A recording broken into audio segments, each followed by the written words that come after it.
उन दिनों मैं सड़क परिवहन एवं राजमार्ग मंत्रालय रायबरेली में कार्यरत था।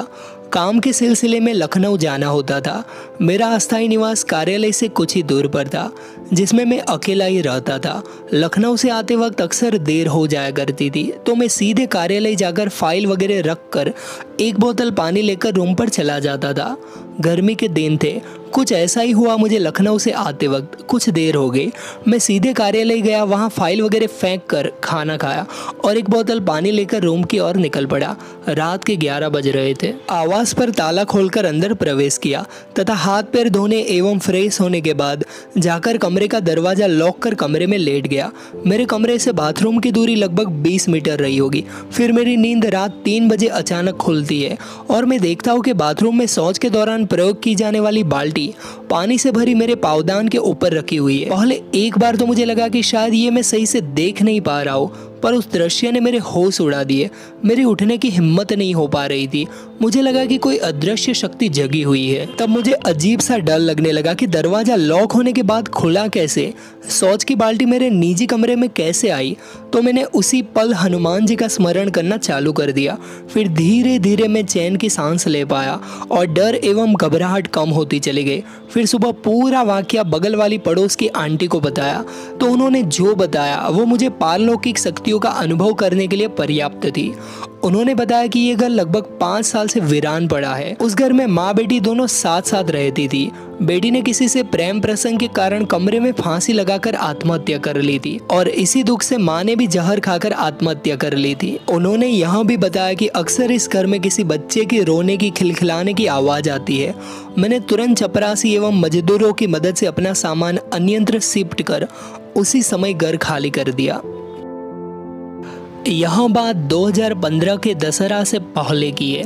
कहीं पढ़ा था कि ऐसे 9 दिनों में बुरी शक्तियाँ कुछ ज़्यादा ही बाहर आती है, तो कुछ ऐसा ही किस्सा मेरे साथ भी हुआ था।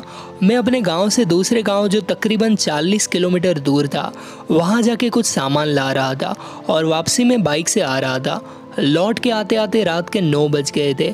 मेरे पास जो बाइक थी वो थोड़े पुराने ज़माने की राजदूत जैसी थी, ना कि आज के मॉडर्न पल्सर जैसे जिसमें डिपर फंक्शन होता है। आपको हेडलाइट डिम फुल करने के लिए एक पूरा बटन लेफ्ट राइट करना पड़ता था। मेरे बैग में काफ़ी भारी सामान था जो मैं उठा नहीं पा रहा था, इसलिए मैंने बैग आगे लटकाया और पेट्रोल की टंकी में जमा दिया। इससे बैग आगे आ गया। मैंने उसके पट्टे कंधे पे टिका के सारा वजन पेट्रोल टैंक के ऊपर लगा दिया और मुझे गाड़ी चलाने में आसानी होने लगी। रास्ते में गाड़ी चलाते हुए एक मोड़ ऐसा आया कि गाड़ी पूरी सुनसान इलाके में चली और आगे कोई स्ट्रीट लाइट भी नहीं थी। जितनी रोशनी आपकी बाइक की हेडलाइट से मिल सकती थी उतनी ही दूरी तक आप देख सकते थे। पूरी रोड पर मैं अकेला था, ना कोई आगे ना पीछे। थोड़ी दूर जाने के बाद मुझे हेडलाइट के रोशनी के सबसे आगे वाले पेड़, जो शायद 50-60 मीटर दूर होगा, उसके पीछे एक आकृति महसूस हुई, पर मैंने उसे पहले अनदेखा कर दिया और आगे चलता रहा। बाइक की स्पीड तकरीबन 40-50 के बीच की होगी। एक ही सेकंड बाद लगा कि मुझे ध्यान से देख लेना चाहिए, कहीं ऐसा ना हो कि कोई सड़क पार कर रहा हो और कुछ अनहोनी हो जाए। तो मैंने लाइट को वापस फुल डिम करके देखने की कोशिश की, परंतु तब तक मैं वो पेड़ क्रॉस कर गया था। पेड़ के क्रॉस करते ही मुझे अचानक अपने कानों के पास हवा गुजरने की एक आवाज महसूस हुई और बाइक भी एकदम से भारी हो गई।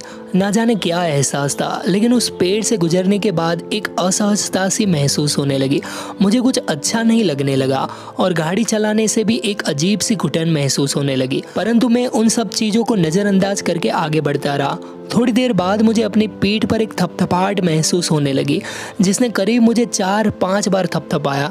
ये प्रक्रिया बार बार होने लगी। पहले तो मुझे लगा कि मेरे बैग के ही लटकाने वाली पट्टियां हैं जो हवा के कारण पीठ पर पड़ रही है, और मैंने इग्नोर किया, परंतु वो थपथपी बढ़ती गई और तीव्र हो गई। एक समय ऐसा आया कि मैं परेशान सा होने लगा और सोचा कि गाड़ी से उतर के देख ही लूं।